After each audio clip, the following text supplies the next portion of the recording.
Hello, everyone. My name is Ron Booth, and on behalf of the South Fulton Coalition Board of Directors, we'd like to welcome you to this town hall. It's entitled A Check-In with the Mayor. For this town hall, I'll be your moderator along with Mr. Richard Snellings. I apologize for that. We'd like to welcome you to this town hall. It's entitled For this town hall, again, I'll be your moderator along with Mr. Richard Snellings. We have the following ground rules that we're asking you to abide by. We have well over 50 questions that were sent in prior to this town hall, so we'll be asking them in order. And I'm going to ask Richard Richard's going to be handling the questions. So, Richard, do you want to elaborate a little bit more on how we're going to handle all those questions we have? Yeah. Thank you, Ron. So like Ron said, we received over 50 questions. If you are able to see my screen, you will see that we have these questions organized by the area. Now, we are not going to be able to get through all of these questions. So what we're going to do is we're going to take questions that were sent in as well as questions that are posed on the call.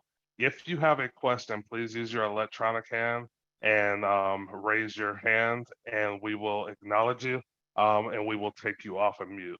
So as you can see, we have questions from a wide variety, from public works, sanitation, to questions for the mayor's office, parks and recreations, you name it. So we will be, the mayor's office has agreed to get some of these questions answered from the city staff.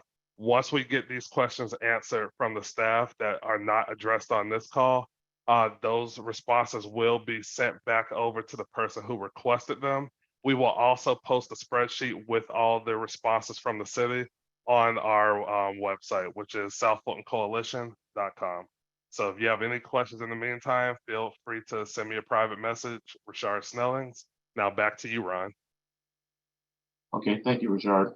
And when you send that question to Richard via the chat, please make sure you include your email address.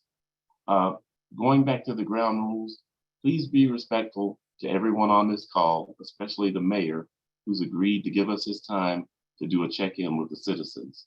So this is your only warning, and we'll just exit you out of the room. We're not going to give any other warning than this one. So please be respectful. So let's get started with opening remarks by the mayor. And Mr. Mayor, we've made you a co-host so you can share your screen as needed. And also, last time we had you on a town hall, you were a councilman, and now you're a mayor. So in your opening remarks, if you don't mind, would you please just let us know how things are going and elaborate in any way you'd like to see, or any way you see fit, rather. So, Mr. Mayor, your show. All right.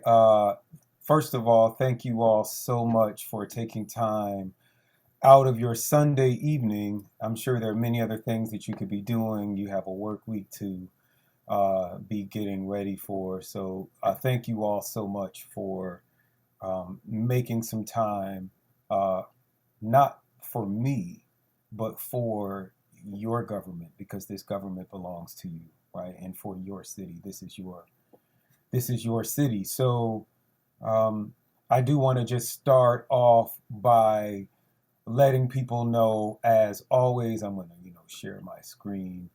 Um, as always, you can get in touch with me by texting the word Fulton to 33777 or visiting KhalidCares.com. This is actually also streaming at KhalidCares.com. You'll get the newsletter, but also the mobile alerts. I'm going to share one more thing. Sometimes people, I know everyone is not equally technologically savvy, so I just want to walk people through what it actually looks like to get in touch. You're going to just open your text message app. You're going to open a new text message, and you are going to text the word 33777. It's going to text you back a couple quick questions, ask you what is your first name. You don't have to give your whole name. What's your first name, last name, and give us your information so that we can sign you up for the mobile alerts. You may have just received, if you already get the even if you already get the newsletter, it's good to go ahead and sign up for these mobile alerts. You should have just received a text message a few minutes ago that let you know this meeting was going live on YouTube. And if you text Fulton to 33777, we'll let you know about other future events like this when they are happening, as well as updates and alerts on major accidents, power outages, and much, much more. So please do that. There are some exciting things that are happening next week, and we'll be talking about those at the end of the meeting. One of them, though, is I will just say that we have our Charter Commission. If you received the newsletter today, I did some explanation about that, and you were able to watch the first meeting of the Charter Commission. This is an exciting time in our city. For me, it is also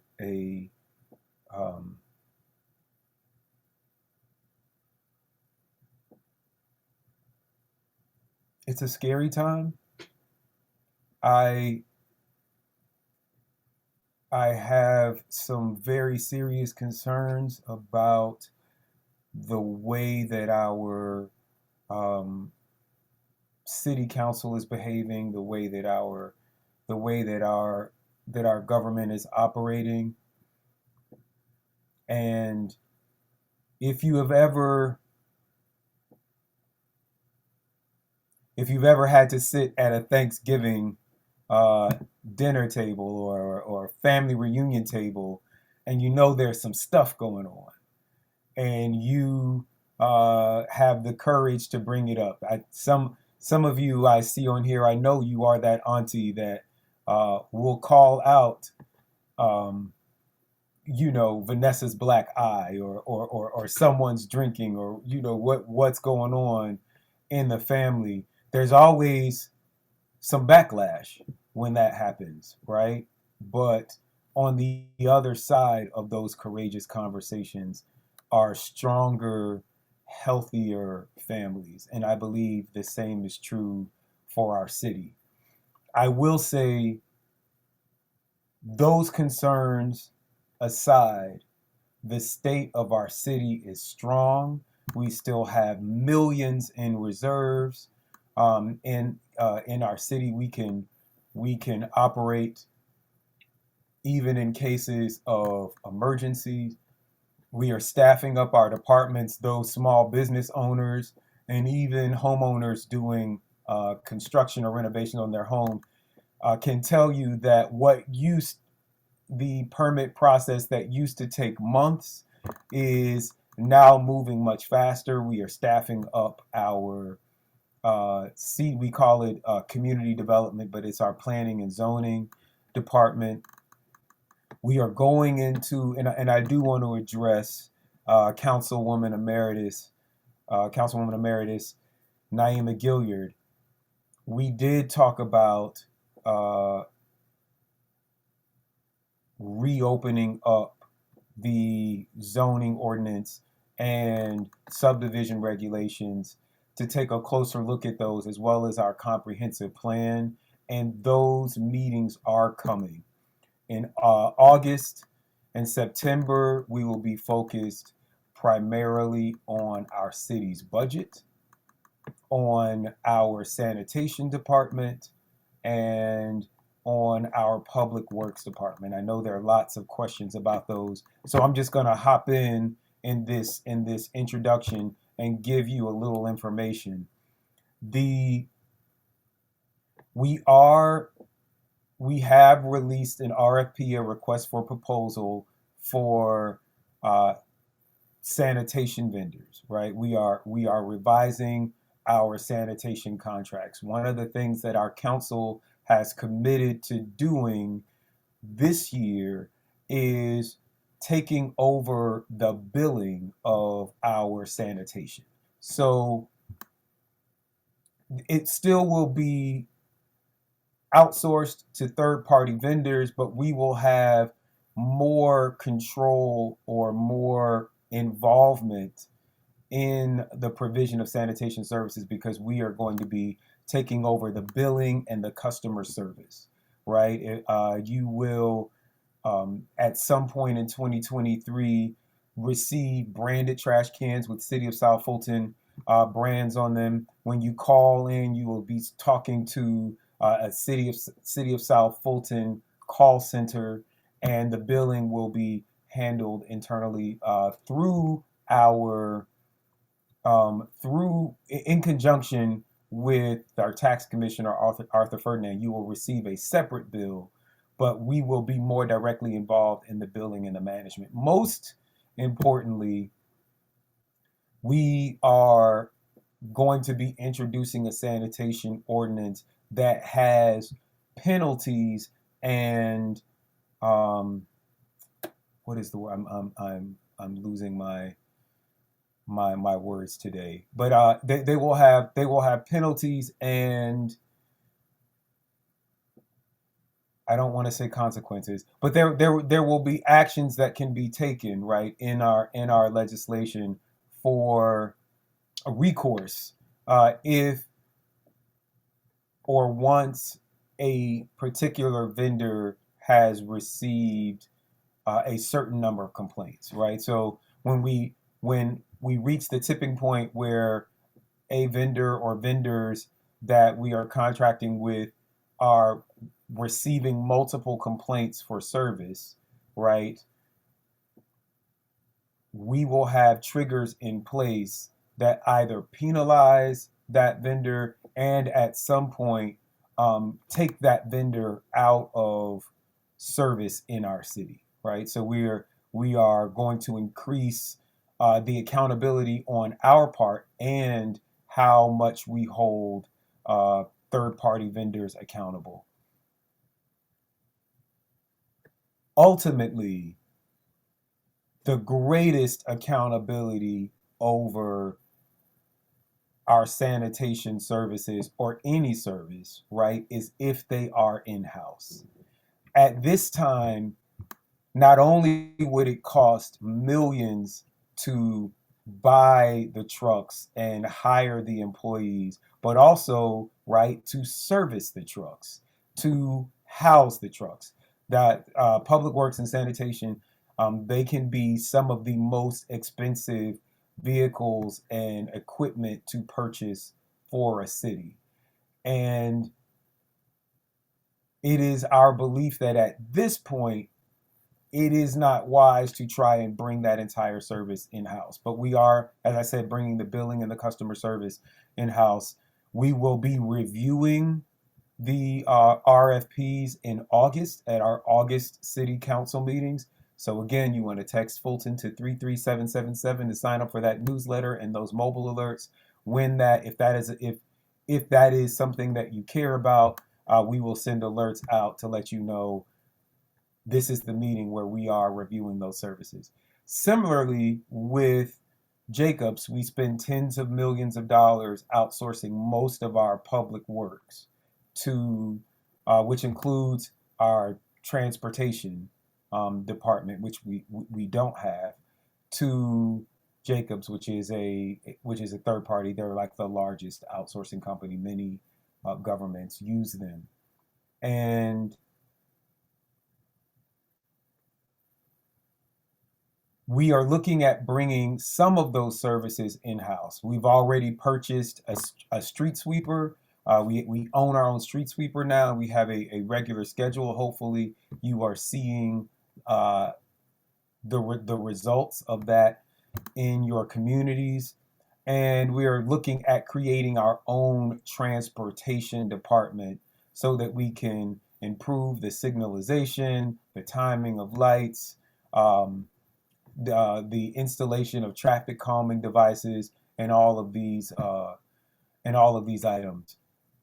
So I wanted to give you those updates, and with that, I will turn it back over to our wonderful moderators and take some of your questions.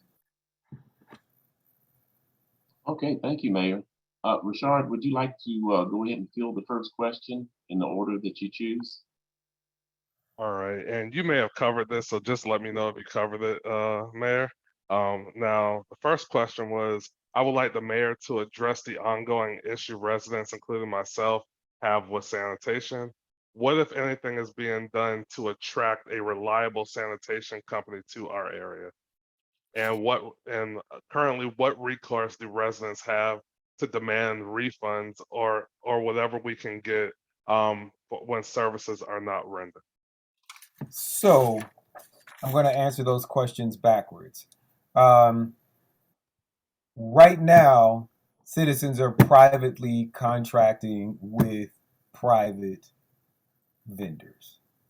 So whatever refunds you can negotiate with them yourselves is what you will get, right? The city at this point cannot, we are not in control of the billing, so we can't, make a sanitation company give you a refund.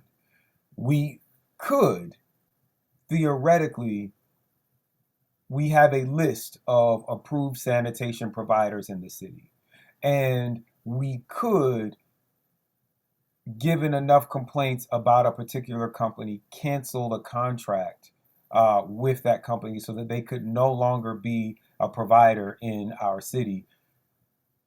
It would leave you as a resident responsible, right, and to be in compliance with our sanitation ordinance to then go out and find another sanitation provider.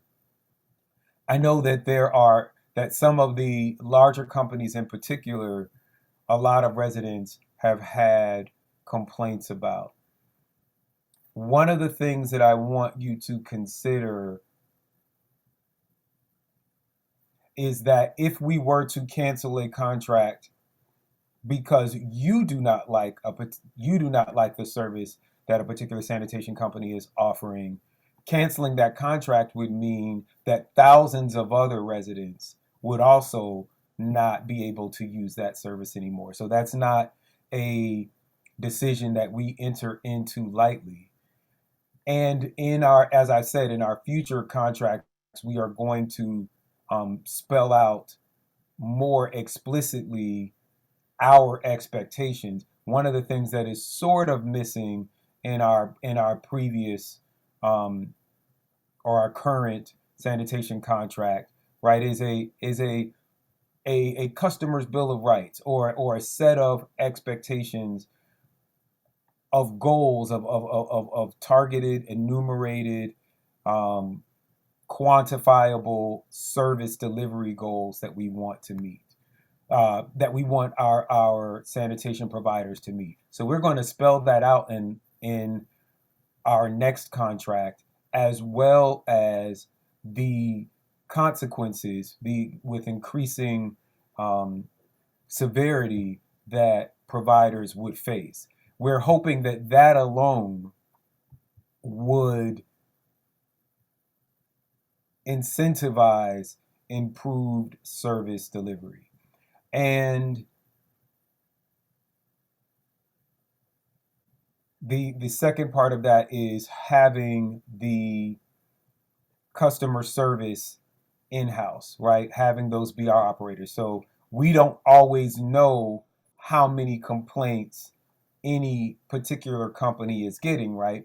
Because we rely on them to report to us unless we get my public advocate or my office or some council person gets complaints. So we kind of know anecdotally people have been complaining in district, this certain district about this provider. But being able to really quantify that and say, you have a 25% approval rating or a 78% approval rating based on the calls into our customer service. That is the level of information that we're going to be able to have under this new service. So I encourage everybody to stay involved and be as vocal as possible while we are having those meetings to pick those providers. I will also say though that there is I want to be realistic. I think by now everyone has seen a map of our city. Although I think it's always worth bringing up. You just never know how many people are new to the city, and have not seen South Fulton's city map. But what I will say is that in previous and of course the map is not coming up now, but in previous meetings we've talked about. Actually, give me 1 second because I do think this is super important. I'm going to just what I'm going to do is walk you through where any of you can find this information, which is at KhalidCares.com. You can also find it on our city's website, City of South Fulton, GA.gov. I don't want you to think you can't find any information that I am giving you. You can also find at City of South Fulton, GA.gov. I think it's just a little bit easier to find on my website, and I also know exactly where it is, right? Because I designed the website. So if you go to the home page, you go to city, at the top of every page of my website is a menu, and always at the top of the menu is South Fulton 101. I'm going to go ahead and just make this a little bit. And so you can see here a map of our city. I'm going to go ahead and click on it. This will be updated soon. We are in redistricting, just so you know, and we are going to be changing the boundaries of we may be changing the boundaries of some of our city council districts to comply with the new census data that we have from the 2020 census. So be on the lookout for that. The city council districts, you can see they vary widely in size, and that is because each district is supposed to have roughly an equal amount of people, right? Each council person is supposed to represent roughly an equal amount of people. The smallest, most compact district is my old council district, District 6, and the largest district is District 4. Just for a frame of reference, District 2, the crown jewel of our city, as Councilwoman Gums, who represents that district, loves to say, is roughly the size of the entire city of Alpharetta. And District 4 is slightly smaller than the city of Sandy Springs. So these are very large council districts. Whenever we are offering, one of the challenges that we've had is that there are only a few mega companies that can service a city as large as the city of South Fulton. We're the same size as Atlanta, nearly 100 square miles. So only a few of your big companies, your GFLs, your Waste Industries, your Republics, have the capacity to service the entire city. So if we wanted to create the opportunity for smaller services, for smaller companies to get a share of these services, and we've heard from a lot of our residents that they love some of these smaller companies, right, or mid-sized companies, then we have to break the city up into what is called zones, right? Every sanitation company wants districts 5, 6, and 7, right? They want the Old National Corridor. Why? Because they are the most compact districts in the city. They are the easiest to service because the homes are close together. The larger council districts where the homes are farther apart, there is more time between pickup. It takes more trucks to cover the service area. And so there's always, while everyone wants to service District 6, not as many people want to service District 4. And so you will see in our current service delivery offerings that almost every provider offers service to District 6. They have a variety on national. I actually live in District 5 now, but we have a variety of companies that are willing to offer service to us. That is not as true for District 4 or some of the larger districts, because in order for it to make financial sense for a company, they need to have that entire district.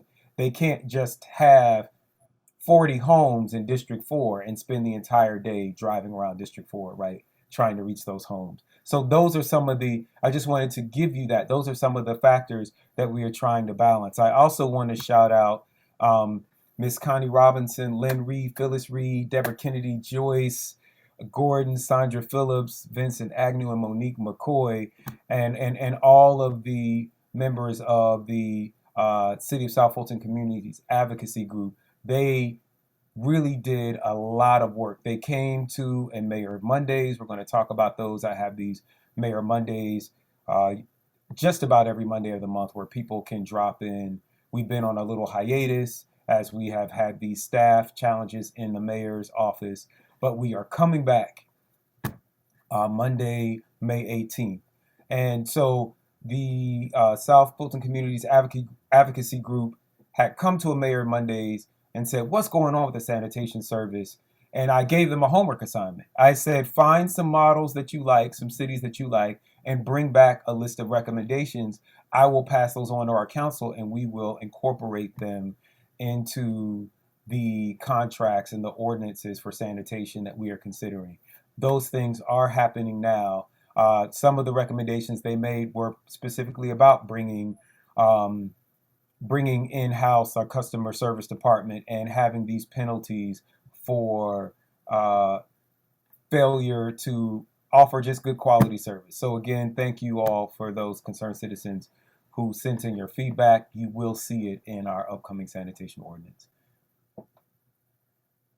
Thank you so much. Okay, Rashard, Now, you want to ask the next question? Yes, I don't see any questions in the chat, so I'm sorry, I don't see any hands raised, so I'm gonna just move over to the next topic, which is Public Works. Can our council representatives help us with cleaning and beautification of the districts? Would that be considered part of infrastructure? Absolutely. As a council person and as a let me say this: each city council person gets a budget right now of $55,000. I think it was $65,000 a few years ago, and that's on top of the budget for our staff. We just get a $65,000 budget or $55,000 budget for whatever we deem necessary, right, in our council districts. For me as mayor, I get a $65,000 budget. Hopefully, it will go up again to spend on whatever I deem necessary. I love these budgets. You should love them too. I think that you should ask for them to be increased. I will be asking for them to be increased because it is the most direct way to send taxpayer dollars back to the district for the things that the citizens of that district have asked for, right? So both as a District 6 councilman and as mayor, I have funded community cleanups. I have spent thousands of dollars on beautification projects in Old National Park and other places around the city. All you need to do is contact your city council person and say, our garden club would like to, beautify this roundabout or beautify this park or this, we'd like to clean up this street. Could we have some monies for our Adopt a Road crew or our garden club or our community association to clean up these areas in our city or beautify these areas in our city, and we can buy things like flowers, supplies, shovels, whatever you need to beautify your community. I will say additionally, our former public advocate Jill Lindsay is pushing. So right now, when you adopt a road in the city of South Fulton, there is no funds set aside for those Adopt the Road programs. In Fulton County, by contrast, there is a pool of money so that when people adopt a highway or adopt a road, they can go to the county and be assured that there is going to be money for cleaning up. So I hope to introduce some legislation around that. But in absence of that legislation, you can always go to your council person. I have actually spent all of the money that I had for this fiscal year. Thankfully, our fiscal year is starting again October 1. We follow the federal calendar. As you all know, a significant portion of the money, about 25% of the $65,000 that I had to spend, was spent by the previous mayor before I was sworn into office. But I have actually been using the money to promote the city in various ways and do some of these cleanups. I am going to make. I know that there has been a controversy about. So I'm skipping ahead, right? I know there's been a controversy about how some of the money has been spent by my office. I assure you, with the exception of a $5.82 charge to Wendy's, which is being reimbursed back to the city, every dollar of the mayor's budget has been spent in promoting our city. And as I said, that a full accounting of those expenses will be available next week at KhalidCares.com. In fact, if you visit the mayor's office now, I have no furniture.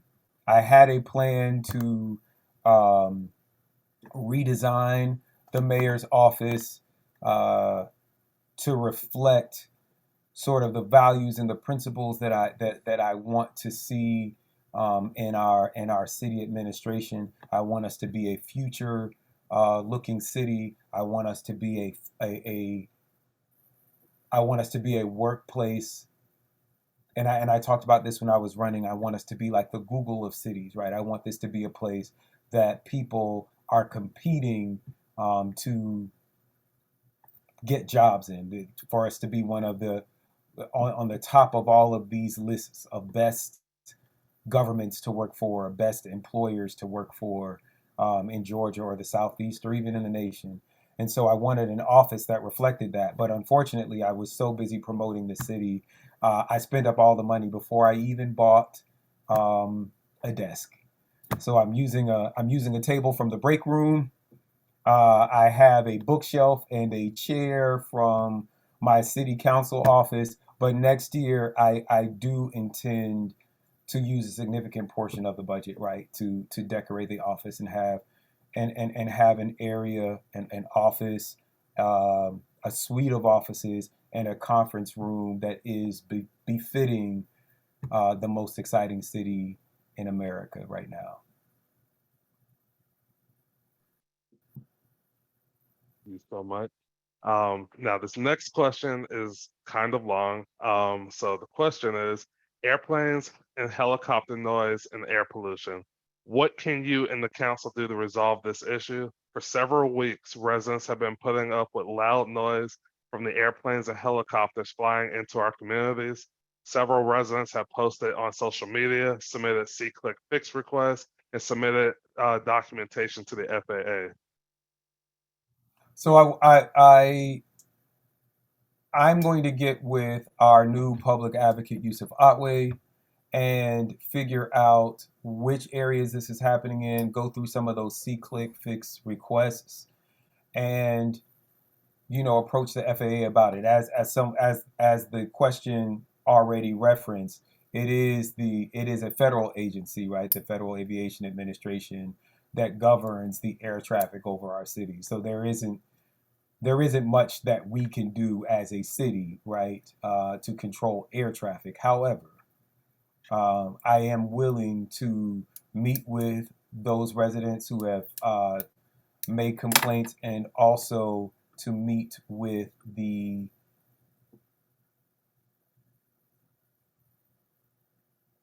I'm sorry, I am pulling up this document now, to meet with the FAA about these issues. I want to make sure that you all have information on our public advocate. So I'm going to skip ahead real quick. I'm going to share that screen. Here we go. And just go to our new public advocate. Mr. Yusuf Otway, many of you know him as the public advocate or the legislative specialist for Dr. Mark Baker, who represented District 7, which was Fife, Oakley Industrial, and Highway 138, and the southernmost portion of Old National. When Mr. Baker went to run, when Mr. Baker went on to run for Congress, he left Mr. Otway with me. Mr. Otway is still, and my office are still responding to District 7 concerns. So if you are a resident of District 7, please, please, please do not feel that you do not have representation. As the at-large representative for the city, you still have at least one person who is directly accountable to you. And the legislative specialist for District 7 is now the public advocate for the city of South Fulton. So you can email him at publicadvocate@cityofsouthfultonga.gov or call our office at 809-7710. You can also set up a Mayor Mondays appointment or contact either the public advocate or myself by visiting khalidcares.com/contact.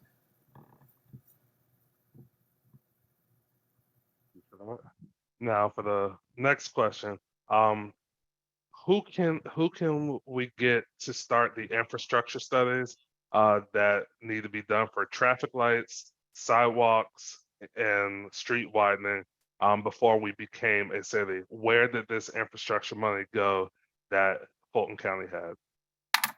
So fortunately, a lot of those studies and the implementation of those sidewalks, of those roundabouts, of the traffic signalization and the lights, the lighting of our streets, all of those studies are actually happening right now. If you go to cityofsouthfultonga.gov, one of two surveys will pop up, either a Livable City Centers Initiative survey for Old National Highway or a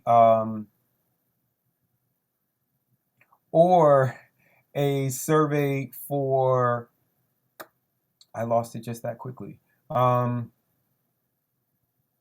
is the survey that's there now? I want to say that it is for the street light master plan. I gotta look at it. But please always go to cityofsouthfultonga.gov. Look at it regularly. We're always putting up surveys, getting feedback from citizens, and those surveys are also in my newsletter and in your council people's newsletter. So go and fill out those surveys. We are doing those infrastructure studies as we speak, and those improvements are coming.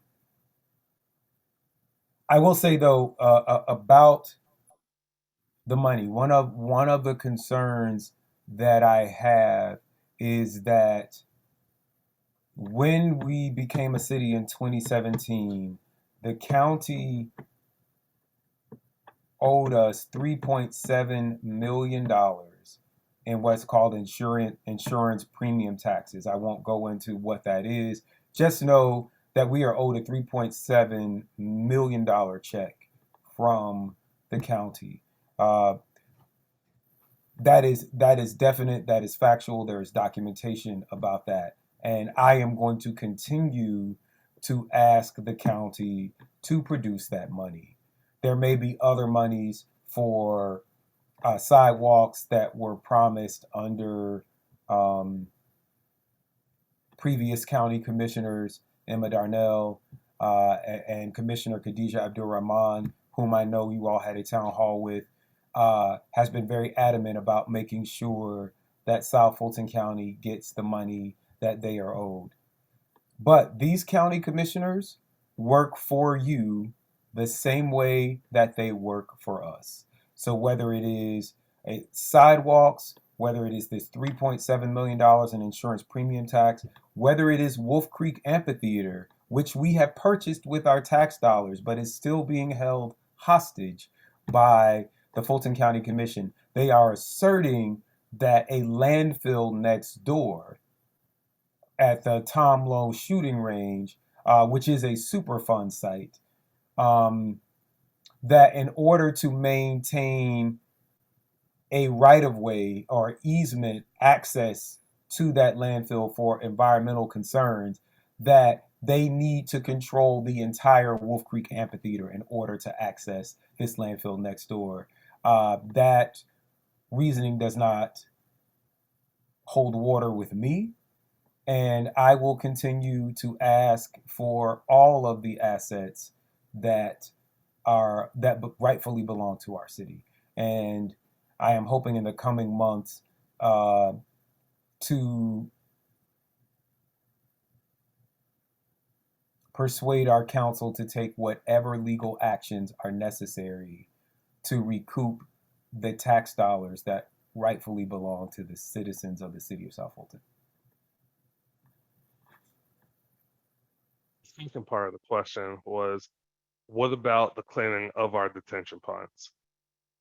That similarly is an issue of great concern. Right now, well, let's have a courageous conversation. There are about 33 detention ponds for which the county, for a decade or more, maintained across the city of South Fulton, or across unincorporated Fulton County, which is now the city of South Fulton. And I am going to pull up that list of detention ponds so you can see them now. I'm going to make sure that we include it in some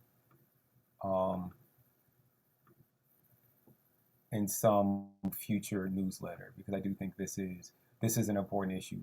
But there are 33 such detention ponds, and when we became a city, the county said we're no longer going to provide for those services. It is now the duty of the city.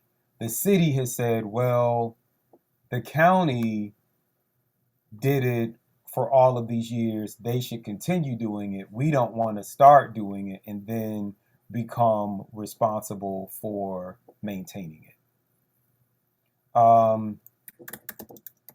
I think whether the city does it or whether the county does it, the city's dollars and the county's dollars are all your dollars.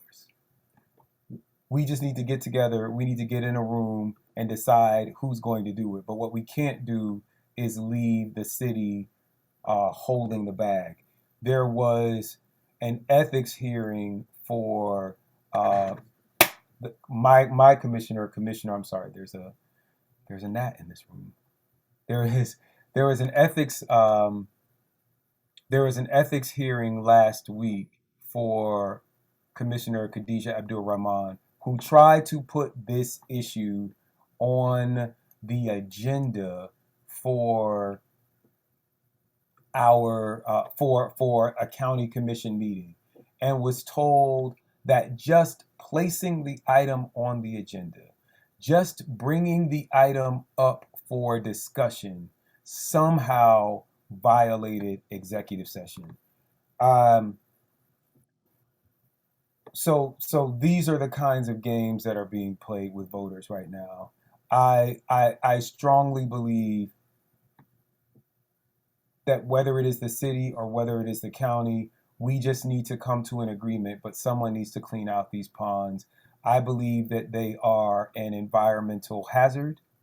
I believe that the county is aware that they are an environmental hazard, and that anyone who did an open records request of the county's health department or of the county's public works department would find information that they were in fact a hazard. So we just need to get it done, and that is what I will say about that at this time. I am still I don't know what is going on with my computer today, but here it is. I do want to pull this IGA up, which was not signed. But the last page, I have placed this in a newsletter. If you've gotten my newsletters, you have seen this before. And if you haven't gotten my newsletters, you sign up for them, you will see it again. Here now, though, is the list. If you have a detention pond that is on this list, if you see your detention pond and it is and you think that the conditions are hazardous, if there are flooding issues with surrounding homes, or if you just have general concerns about the safety of those detention ponds, please contact me at Khalid@KhalidCares.com. Reach out to, again, our public advocate at publicadvocate@cityofsouthfultonga.gov. But let us know. If you have a detention pond that is not on this list, it is probably going to be the responsibility of your HOA, but we could have missed a detention pond or two that was being maintained by the county. So if you think that you have a detention pond that was being maintained by the county and you do not see it on this list, please, again, reach out to my office. You can contact me at Khalid@KhalidCares.com. I will put my email in the chat, and the public advocate's email in the chat. Let us know what's going on with your detention ponds. We do care deeply about them. All right, thank you. So now at this time, we have another question. Now, this question is, as the mayor, where do you draw the line between density and the increased taxes? Well, that brings to mind one of my favorite graphics, and I think this is important. A lot of people assume, because I do spend a lot of time talking about Old National, I was a councilman for Old National for 5 years. I still live on Old National, and I do believe that it is the key to unlocking our economic development, right? It is the largest density of people, transit, and businesses in our city. It is the largest agglomeration of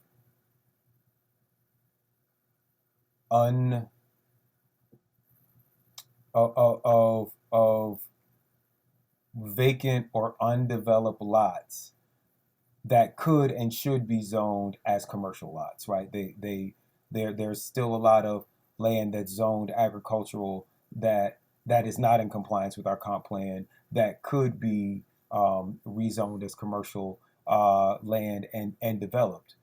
That is important because the majority of our revenues come from your property taxes. 85% of our land is zoned residential. So maximizing the commercial land that is available creates revenue streams that allow us to keep your property taxes low.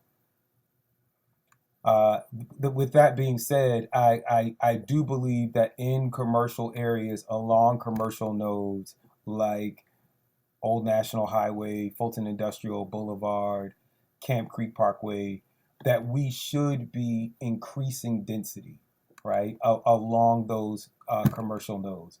But in our suburban and rural areas of the city, we should keep them the way that they are. I am not interested in putting high rises all the way down Butner Road or New Hope Road or any of those places, or high density apartments, right, on, you know, side streets on Jerome Road or you know, any of these other smaller roads in our city, right? That is not my vision for the city, but it does drive a conversation about how we generate revenues and take care of our city. And so I'm going to bring up this graphic. This is actually one of my favorite graphics that explain how government works, right? What you see is a Venn diagram. There are three requests that we hear from constituents all the time.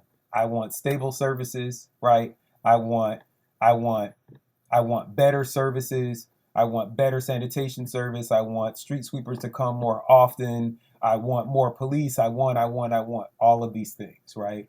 Um, we also hear, I want low density. Please don't, you know, put 500 more homes on these 2 acres near my house, right?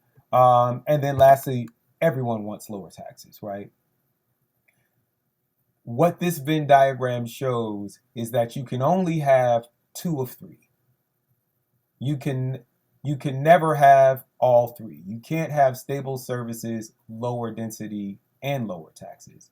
If you want stable services and low density, you are going to have high taxes. An example of that is Peachtree City. Lots of people have said, "Oh, I want our city to look like Peachtree City."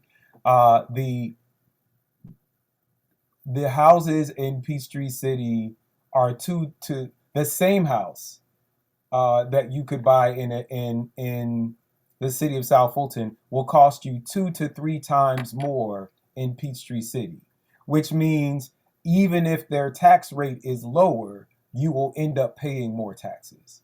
Peachtree City looks beautiful for a reason because people there pay a lot of property taxes, right? Compared to people here in South Fulton.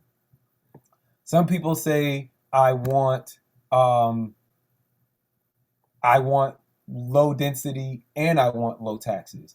Lots of people moved out to the hinterlands of South Fulton in places like Cedar Grove and Fife, on the edges of Chattahoochee Hills or Coweta County, because they wanted to get away. They don't need all of these city services. They don't want an arborist telling them what trees they can and can't cut down. They weren't really interested in having mandated trash service or recycling. They may not even need police, right? They want lower density and lower taxes. In order to have that, you have to cut services, right? That's what we saw at the edges of Fulton County. Before we became a city, you might have waited an hour for a police officer to show up at your house, but the taxes were lower. So one of the things people said, "Oh, is we became a city and you raised taxes." We became a city, we raised taxes. All of the streets got paved or are getting paved. We've had 3 years of double-digit decreases in crime. Hopefully your home insurance or your renter's insurance has been going down because we have had faster response times for fire and police. So all of those things cost more money. But if you want low density and low taxes, you're going to get service cuts. If you want low taxes but great services, which is something that I think that is in my traveling around the city, that is the most common refrain that I've heard from residents, is that they want better services, but they don't want their taxes to go up. The only way to achieve that, and there are definitely some cost savings that, you know, there are things that we might be able to do that are more efficient, right? We could reduce inefficiency. We could automate some services. We could have services that are online. But that is just tinkering around the edges. To really have a substantial increase in services without raising taxes, we have to increase the density in our city. But again, That does not mean that we have to increase the density in your neighborhood. It just means that we need to find the commercial nodes in our city, right? Build them better. As I said, there is a lot of unused space. If you drive down Old National Highway, you will see a lot of vacant lots. You will see a lot of empty buildings. The same is true if you drive down Fulton Industrial Boulevard, which is now our other large commercial corridor. A lot of those warehouses are empty, right? And we can be redesigning those spaces to create live, work, play communities and make smarter use of that acreage so that we can increase the tax revenues that we get from those parcels. As always, the best way to do that is to own the land ourselves, right? The majority of property rights in a capitalist society but stay with the property owner.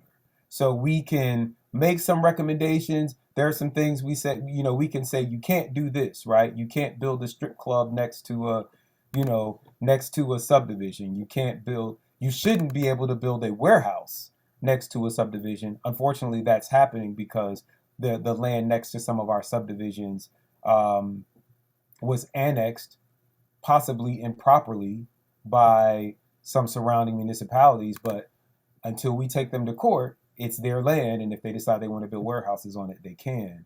But for the land that's within our city, we can only tell developers, so we can only stipulate so much, right? So if you come to many of the development hearings, you will hear the attorneys for the developers say, we're coming asking for this variance. They already have approval to build 150 homes, but they want to build 200 homes, right? Or they want to make the homes smaller than they originally designed. And we can say no, but it doesn't mean that we can stop that development. So those are things that we have to be cognizant of. It is my deepest hope that in the years to come, between our Downtown Development Authority and our Citywide Development Authority, that we are buying more land, and that we are controlling the development and making sure that we have density in the places that we want and that it looks the way that we want. Sorry for that long answer. Thank you, Mayor. We're going to take the next question from Ms. Yasmin Wallace. And then after that, we're going to take a couple of questions from the chat. Now, I wanted to also remind you that we're right at 8 o'clock, so we have about 30 minutes unless you want to go over. So I just want you to be mindful of the time. Yasmin, if you would ask your question, please. Yes, good evening, everyone. And my question is also in the chat, so you can just ignore it. Good evening, Mayor. My question is about Airbnbs. I know my subdivision is relatively new, and there are quite a few Airbnbs that I've seen listed on the site, as well as I live next to one. And there's been two parties within the last couple of months that were really big, loud people smoking weed outside in a community that's supposed to be family friendly. It doesn't really kind of give that vibe. Is there any plan to further regulate Airbnbs in our communities? Thank you. Thank you. Thank you so much for that question. Councilwoman Carmelita Gums, a few years back, before the pandemic, passed an ordinance regulating Airbnbs. And we have been trying to track down where those Airbnbs are. Under this ordinance, no one should be operating an Airbnb in the city of South Fulton without a permit to do so and without a business license.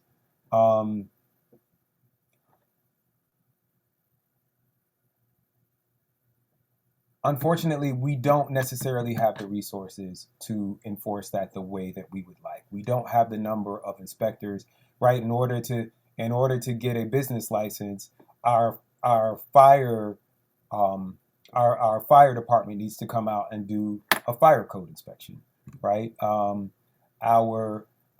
code enforcement department needs to follow up on every a claim or report of an illegal Airbnb. And in our 100 square mile city, we do not yet have the staff that we need to properly enforce the ordinances on the books. But I want you to know that we have the ordinances on the books. We just need to increase our staffing to match the enforcement that our residents are seeking. But in the meantime, if you know of an illegal Airbnb, please contact your council person and let them know. Please also contact our public advocate, Mr. Otway. He will get with our code enforcement department and our fire department, and we will look into them as quickly as possible.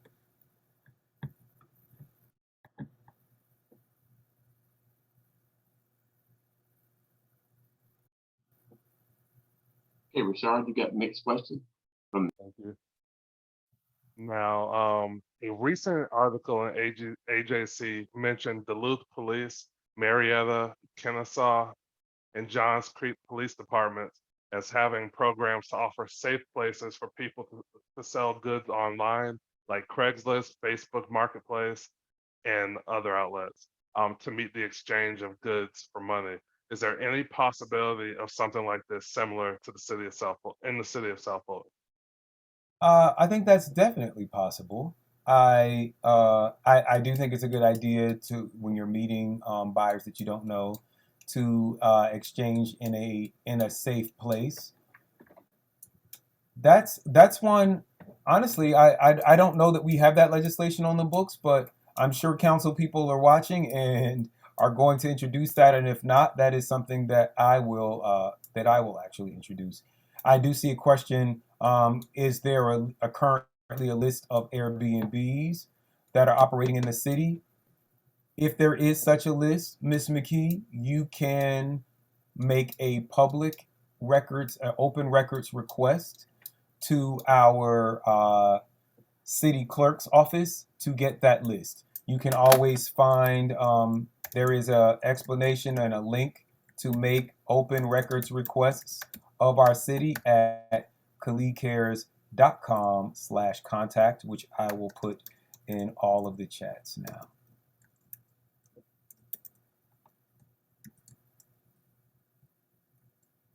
While you're doing that, the next question is, the trash on the street is detrimental to property values and has a correlation to the increase in crime. How can we get more litter picked up citywide? I think I kind of covered that in my opening statement. We are increasing our street sweeping. If you think that we need to be doing more, now is definitely the time to let us know. In August, we will hear a presentation from Jacobs. Their contract, those are the people that we currently contract with for public works services. We are going to be having that presentation at our next City Council work session, Tuesday, August the 9th.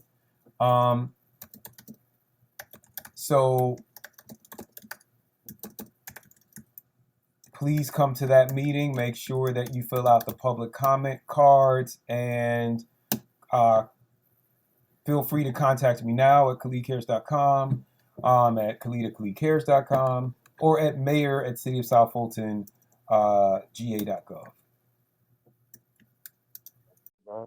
Now, how is our CARES Act funds of approximately $11.3 million being spent? City of South Fulton received half in May of 2021 and the other half in May 2022. That is going to be in our city budget report. Again, you can always make it any question that you have, right? You want a list of something, you want to know how money is being spent. You need only submit an open records request to our city clerk. You can go to cityofsouthfultonga.gov, find the city clerk's office, and click on that link, or you can just visit khalidcares.com/contact. The link is right there at the top for you to make an open records request. and get that information. But those details will be a part of our budget. One of the things that we will do before making the 2023 budget, we will have the full budget for 2022. You'll be able to see everywhere that we have spent money and what we've spent the monies on. Now, this is also related to the CARES Act funding. Some of our firefighters and police officers have stated that they have not received the CARES Act funding. Can you speak to that? I cannot. That would be a question for our city manager and our finance department. I do ask you to keep asking that question at every council meeting.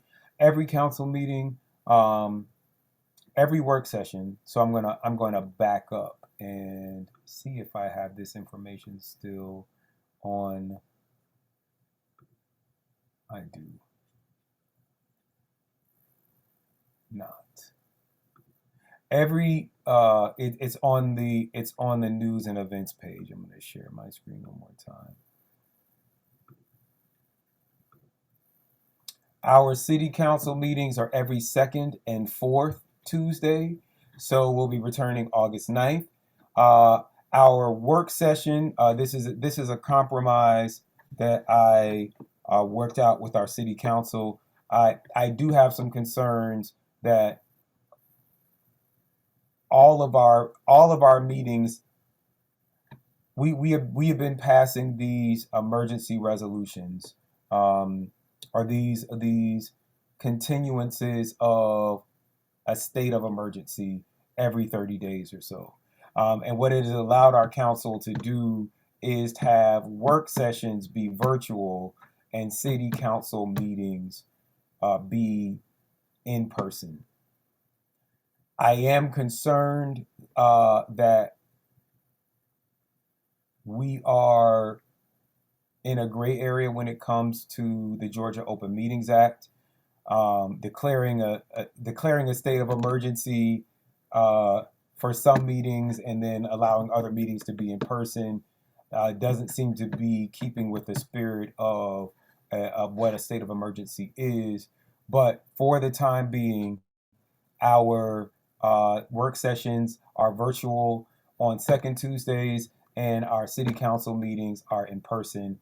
Whether we are in person or virtual, they do always stream at YouTube. On YouTube, if you have text the word Fulton to 33777, just gonna scroll up so you can see that there. You will get an alert when those meetings go live. Unfortunately, council did vote in a retreat to do away with the chat, but you can always interact with us after the meetings by email or just by calling our offices. At the city council work sessions on the second Tuesday, they always begin with a city manager's report and a finance report. If there is an item that you would like to see in the city manager's report or the finance report, you can email myself, Khalid at KhalidCares.com, or the public advocate at cityofsouthfultonga.gov. And I'll just go to our public advocates page now and just let us know that you want to see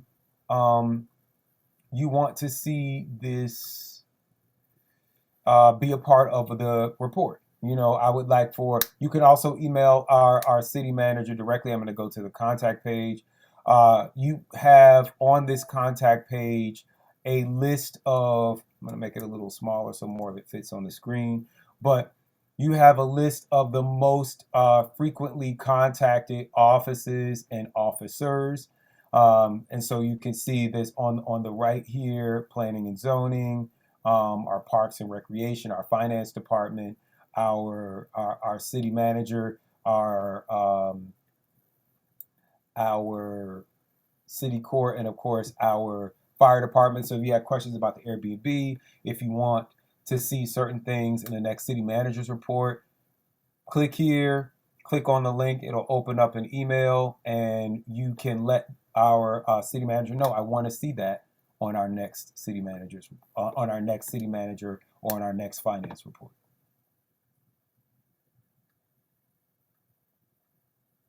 All right, and our next question is 5 years ago, residents participated in numerous surveys allowing residents to tell the city government the type of commercial and residential development that they wanted to see. What happened to those reports, and are they being used by our planning department? They are still being used by our planning department.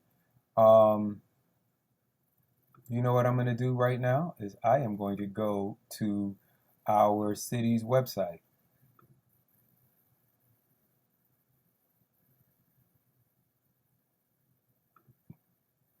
Share my screen again. If you go to City of South, I got it saved, cityofsouthfultonga.gov, first thing that comes up is the Streetlight Master Plan project, right? So you can enter this code, you can take a survey about where we need to see streetlights in our city. Under our list of city departments, community development is our planning, and that encompasses our planning and zoning department.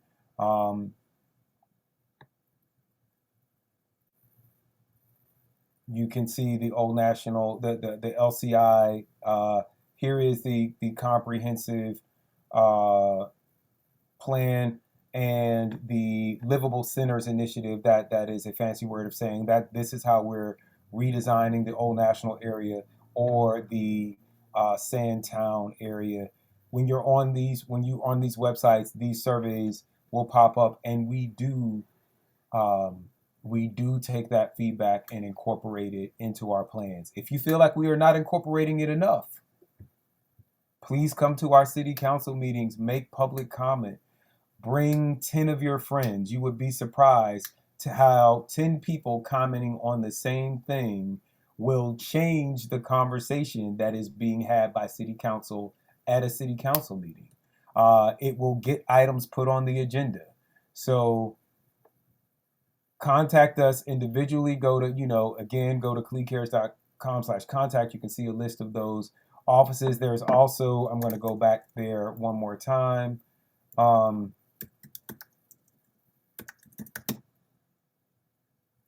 you can just go to khalidcares.com and click the contact tab. Here's where you can make the open records request.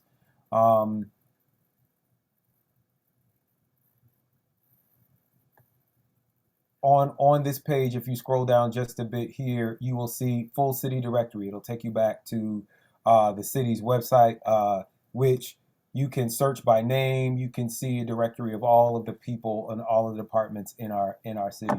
So please reach out if you feel like you are not getting the responses that you want from individual departments or department heads. Then show up at our job. Show up at our city council meeting and let us know as a council and as a city that you're not getting the answers that you need, and we'll make sure that you get them.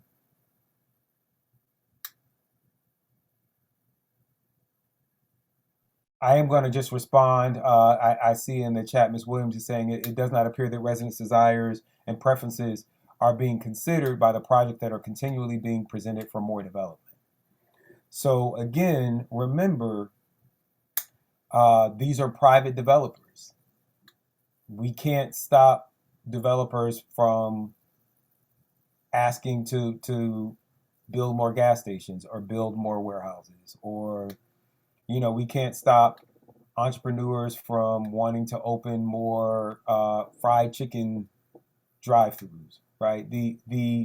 What we can do, and I'm so proud and excited about our new economic development director, Artie Jones. Those of you all who don't know, this summer we hired from College Park their economic development director. So if you've seen the miraculous economic development that has happened along Main Street in College Park, around the new arena for the D-League for the Hawks, for around the convention center, which is the second largest convention center in the state, and the over 35 hotels that they built in recent years, a lot of that economic development has been the projects and the brainchildren of Mr. Artie Jones, who is now our economic development director. He has ideas about Camelot. He has ideas for Old National. He has ideas for Sandtown and for an entire city. And I cannot wait for you to hear them. So we are working on attracting the kinds of development that residents want to see. But at the end of the day, the way to control the land is to own the land. We've got to own our own land. Wow. Merkley, would you support a constituent or a citizen-led charter commission? And this will be in addition to the current charter commission. Certainly. You know, any group of citizens can get together at any time and form a committee. We are on a call now with the South Fulton Coalition, which was a group of citizens that got together in 2020. Is that correct? Yes. Yes, sir. You know, they formed to host debates for, as my understanding, you correct me if I'm wrong, that's how I found out about the South Fulton Coalition. They formed to host debates for the mayor's race and some of the city council races back in 2020 and 2021. They have since held forums for over a dozen candidates that were on the ballot this year, everything from public service commission to district attorney. And they are now hosting check-ins and conversations with the mayors, with the county commissioners. If South Fulton Coalition wanted to get together and say, we want to look at the charter and send those recommendations in, you absolutely can do that at any time. I want you to know this. I am clear that you all are my bosses. So any commission or council or committee that I am on is a citizen-led committee, because I will be led by you all to prioritize the things that are most important to you. It is one of the reasons that I fought so hard for a blighted property fund. It's why I fought to get this $1 million speed bump or pedestrian safety fund, is because these are things that residents told us that they wanted. Residents are now saying, you know, we've had a lot of business owners say that we need more people in our permits department. And I was hearing that the entry level positions in our permits department, they're making, you know, around $15 an hour, and you can go to Target and make $20 an hour. So I've pushed to raise our minimum wage to $20 an hour in the city so that we can be competitive and hire and retain great entry level customer service people. Those people that you see at the desk when you walk into City Hall and apply for a permit, that's your first interaction with our city. That's business's first interaction with our city. It should be professional, it should be efficient, it should be quick, and it should be complete. And so if we need to raise wages to do that, you know, I'm all for that. So I'm going to put in the you received this if you received my newsletter today. But if you have suggestions for the Charter Commission, if you and a group of folks want to get together, nobody is stopping you. Get them together, have the meeting, go over the charter, and send your comments to chartercommission@cityofsouthfultonga.gov. That is what happened with Ms. Robinson and the community. I'm so sorry. Please type the name of your group in the chat if you don't mind, Ms. Robinson. but the coalition of South Fulton neighborhoods that got together and made recommendations on our trash service. So yes, this is your city, this is your government. Get a group of people together at your house, go over that charter, and please, I am very interested in seeing whatever recommendations you have for us. Thank you. Now, what city departments or positions do you feel need a change in personnel?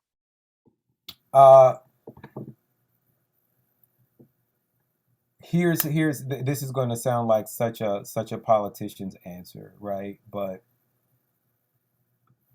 the answer is it doesn't matter what I think, because I am not the chief executive of our city. The way that our city is set up, our city is run by our city manager. We have a city manager form of government under our current charter.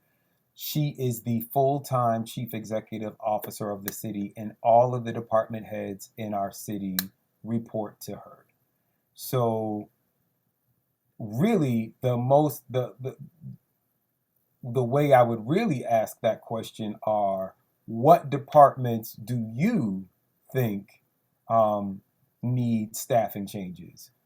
And if there are departments that you think need, and I'm sorry, what was the language of the question? I want to use the language of the question. What city departments or positions do you feel need a change in personnel? If you feel that changes in personnel are needed, please contact our city manager and let her know. I have, when I was sworn into office, I asked for letters of resignation from the city manager, city attorney, and city clerk. I was not asking them to resign. I was asking for the opportunity as a mayor, right, to make the appointments. One of the curious things about the way that our city charter is designed right now is that the mayor can appoint a city manager or a city attorney, but they can only make that appointment if the office is vacant. So in effect, there is no guarantee that I, as mayor, will ever be able to appoint a city manager, right? If the city manager does not resign, I might never be able to make an appointment. I think that is a flaw in the charter. I do believe that every mayor should be able to make a certain amount of appointments that and create an administration that reflects the values of that mayor and the voters who put that mayor in office. But when I made those statements in January, I was held in contempt by my city council for allegedly trying to fire the city manager or and the city attorney and the city clerk. It was not my intention to fire anyone, but to create a precedent, to create a tradition whereby whenever a new mayor was sworn into office, those people, similar to what happens at the presidential level, the members of the president's cabinet turn in their letters of resignation. Many of them are hired back, right? But it creates the opportunity for each new president. We saw it happen in the mayor in Atlanta with Mayor Keisha Lance Bottoms. It gave them the opportunity to create an administration that reflected their values and the values of the voters that sent them there. But simply making that speech landed me in hot water with my city council. So I will not dare to offer any opinions on personnel ever again. I will say this, though. The city manager and I have not always agreed. However, there have been some very troubling things happening behind the scenes. And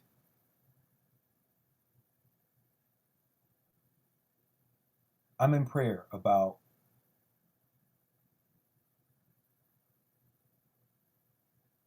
whether or not to address them publicly.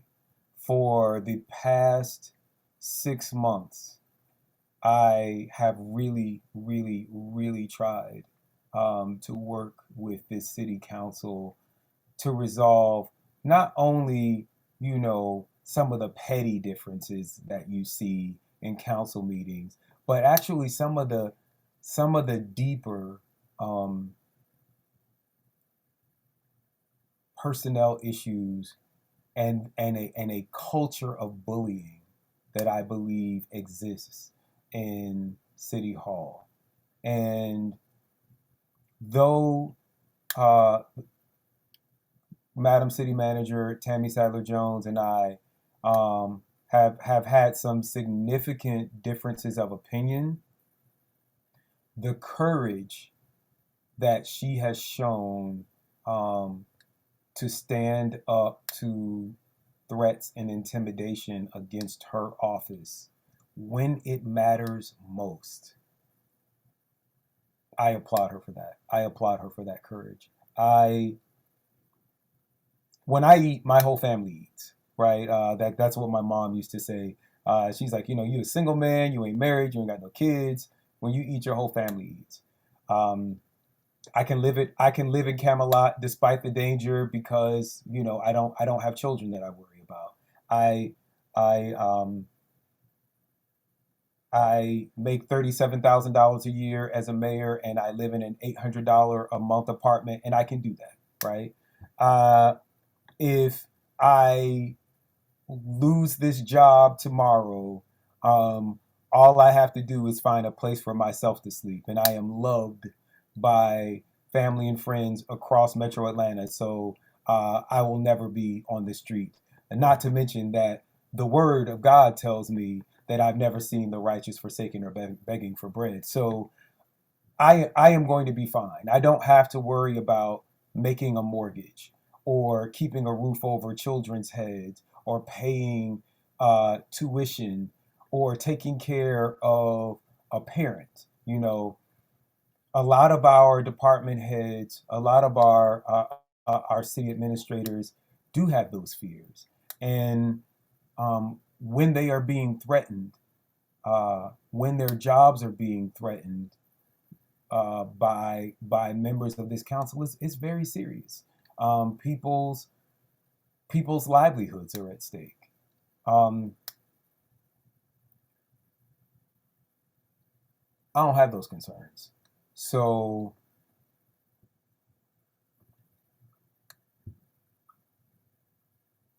in the coming days, it is heavy on my heart to let people know about some of the very serious things that we are facing as a city. But again, I really want to commend City Manager Tammy Sadler Jones for standing up to threats of intimidation by council and to standing up to me. When she thought that I was wrong or in the wrong. I can't thank her enough for keeping our city out of even deeper trouble that we might be in, were it not for her courage. So I do just want to take a moment to thank her for that. I see we're at 8:30, so I think we do have to wrap up. I do have some things to prepare for, so if I could make my closing comments, I will, but I'll turn it back over to the moderators. All right, we just have one more question that we needed to get to, and then we can go into your closing remarks, if that's okay. Okay. All right, so this last question, since we're on the subject of your leadership in the city council, residents deserve much better than we are getting from city leadership. Is it premature for residents to be having actionable conversations about recalling our mayor and recalling our city council? That's really up to whoever asked that question. I can't tell you when enough is enough for you.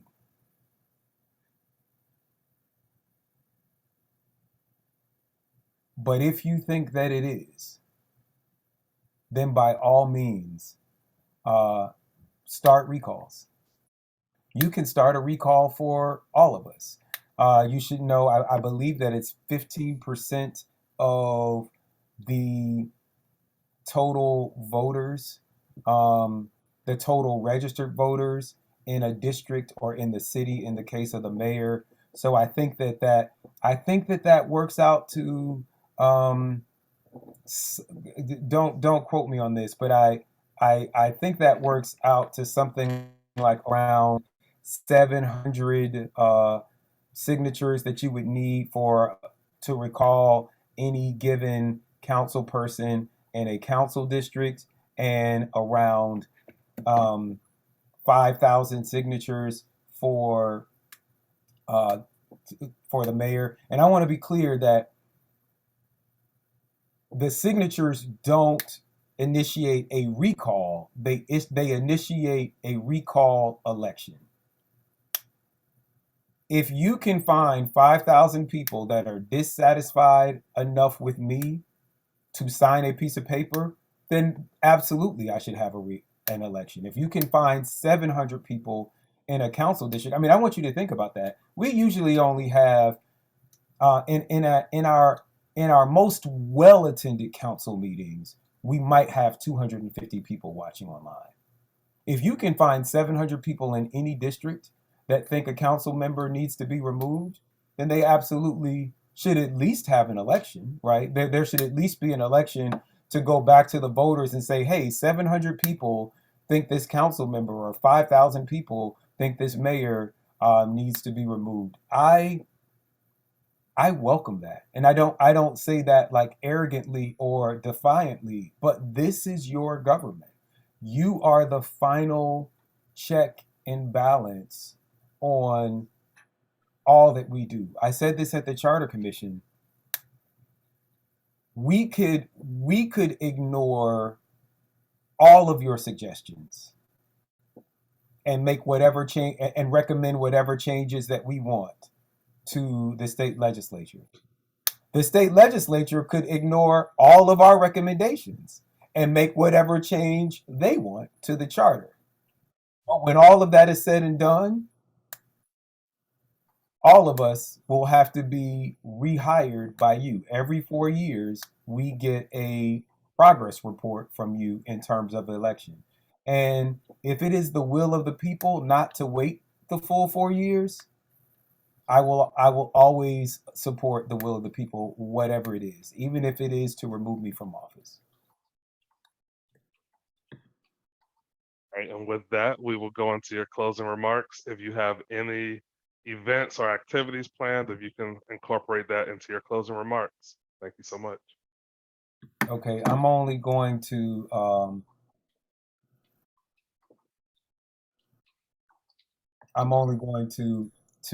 make a few closing remarks. I'm going to begin again. So many screens open on my computer right now. I'm going to begin again with this item, showing you how this is a phone. You go to your text messages, open a new text message, text 33777. You're going to text the word Fulton, Fulton. You're going to get a message back, say, hey, 2 quick questions to get you signed up. We just need your name and your email. You sign, you give us that information. You will be signed up not only for my newsletter, but for text alerts on city events, traffic updates, inclement weather, any sort of emergency messages that need to go out for the city. Do not worry, this is a very expensive program that I use, so you're not going to be getting texts every day from me, but you will be getting texts when events are happening here in the city of South Fulton. As I said, there are going to be some powerful conversations that I have with the community beginning as soon as tomorrow, quite possibly, definitely at our charter commission. And so you definitely want to sign up so that you are aware of all of those things. Are you all seeing this public advocate screen? Yes. Okay, great. As you know, one of the offices that I created was the Office of the Public Advocate. There's always been someone that handled constituent complaints. All of us have had legislative specialists. The previous mayor had an executive assistant. So, you know, some of these that are titles that are just a distinction without a difference.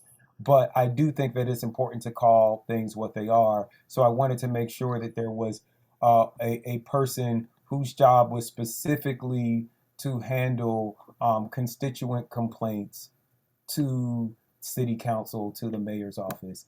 And that person is none other than Mr. Yusuf Otway. You can see him standing here outside Camelot with me now.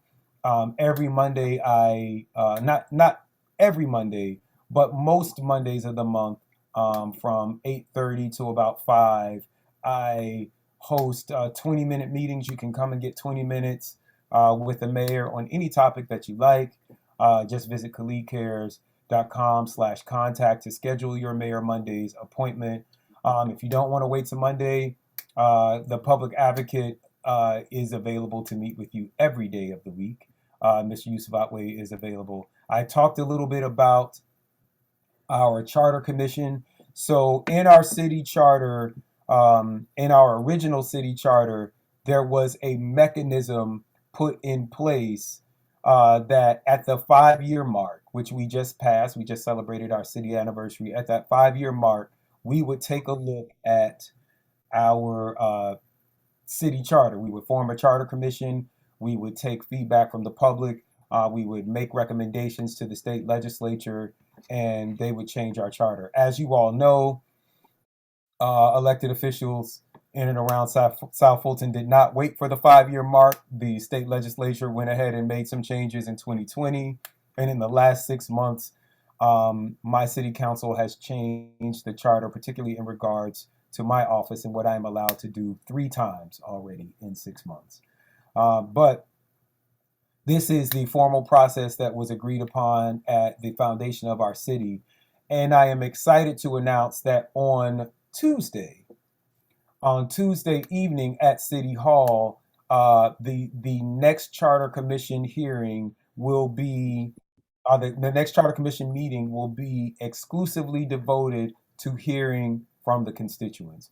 This is very important. It was also decided at that first meeting that the Charter Commission would have this public hearing to get feedback and suggestions and questions from the public about the city charter, but that we would not have public comment again until the first draft of proposed changes was complete. So, you know, at some time in the coming months, we will have a draft of proposed revisions. I sit on the Charter Commission along with the previous mayor, and we will have there are 10 members on the Charter Commission. You can go to this website to learn more about the Charter Commission.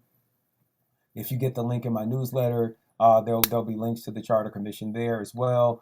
You can email your suggestions to chartercommission@cityofsouthfultonga.gov.